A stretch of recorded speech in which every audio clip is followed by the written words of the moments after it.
Hey guys, good to be back. I hope you are all doing well. So why am I taking a bit of a chance on this, my Porsche Taycan? Well, if you follow the channel, you'll know I have indeed had my battery woes. And if you have a Gen 1 Taycan yourself, you may well have fallen into that unfortunate bucket of those folk that need a battery recall check, that ARB6 recall.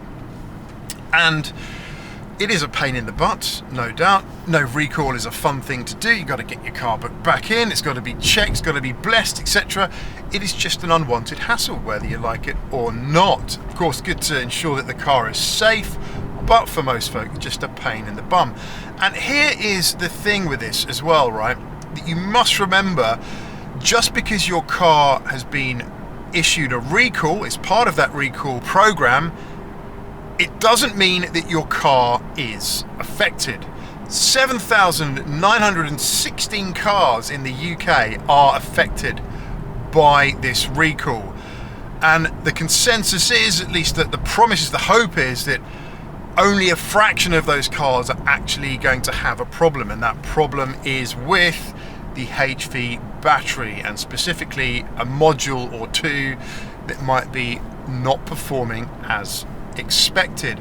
So just because you are part of this recall, don't panic, don't fret. It doesn't necessarily mean that your car is broken, but of course, until your car is signed off, until it's all blessed that it's good to go, you will have to have your car, of course, checked, and you will have to follow the safety guidelines, which is don't park it in an enclosed area, keep it away from buildings, and don't charge above 80%, which for a Taycan is really going to hamper your range significantly. That already low range significantly that all us Gen 1 owners have to put up with as we stare openly into the sea of those Gen 2 owners with their far better range and much higher power figures. Don't you just feel a bit shortchanged as a Gen 1 Taycan owner?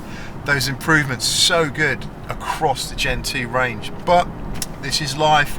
This is what happens when you get on board a car early, as a bit of a guinea pig, to be fair. But still enjoying this car, I have to say. So what am I going to do with my car, and why am I taking a bit of a chance on this? Well, my car was in last October, if you follow the channel, because it died, it would no longer work, and it had a HV battery module replaced. One of the modules, the whole module, was faulty. And I've seen a few folks say that if they've had more than two modules replaced, that Porsche will end up just replacing the entire battery pack with a new battery pack, which is pretty good really, because I think that is going to give you the most confidence that you're never going to have any issues again.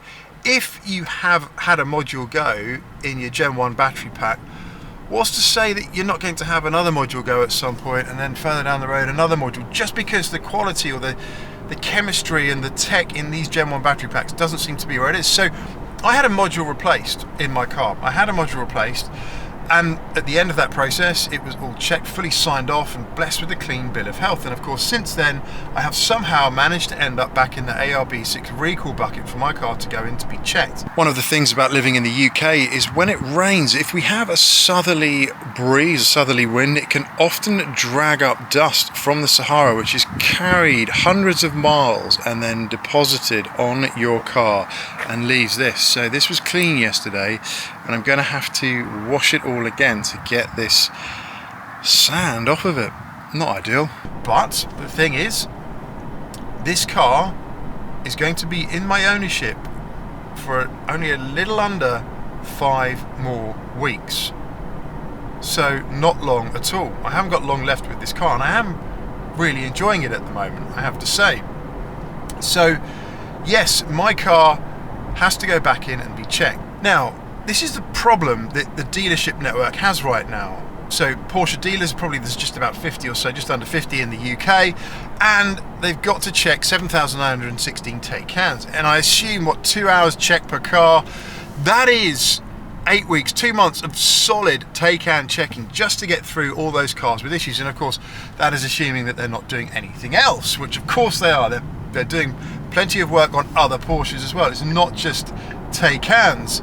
So yeah, that's going to take some time. And of course, that's assuming that they don't find any issues on all those cars. Of course, they're going to find cars with modules that have failed, and then that is dropping the battery pack out, that is replacing a module, so you're talking a day probably for that work to take place.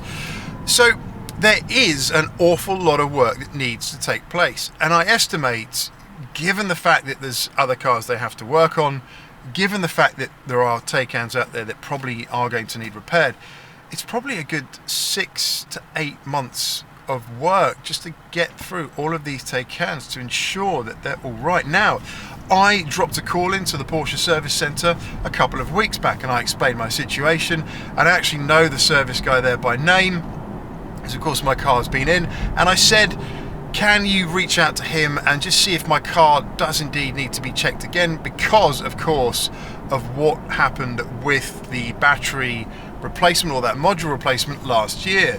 And I haven't heard back. And I'm pretty sure they're probably massively overwhelmed. And the initial dates they did have, that they said if they had to have the car in, were looking at the end of August. So they're already pretty booked up, and of course by that time I won't have the car.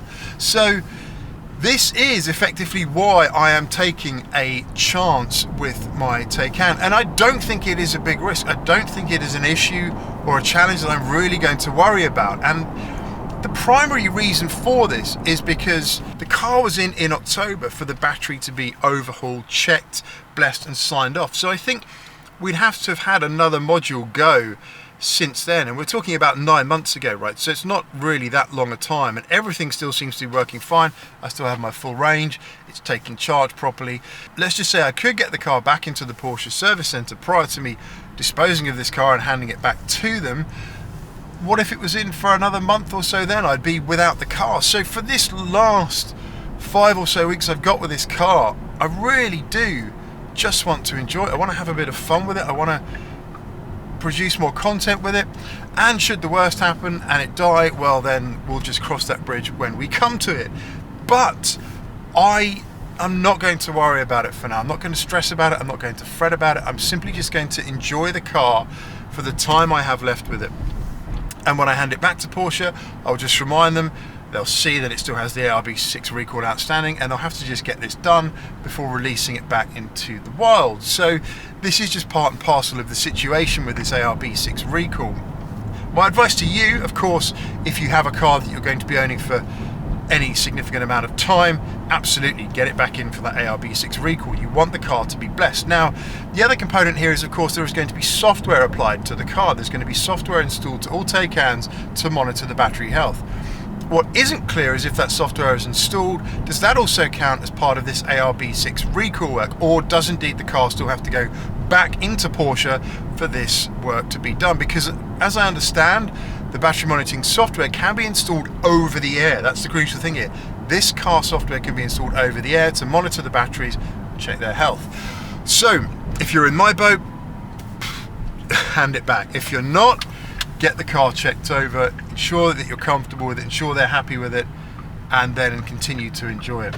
That's it for this one. Do stay safe, stay well. See you on the next one, and bye for now.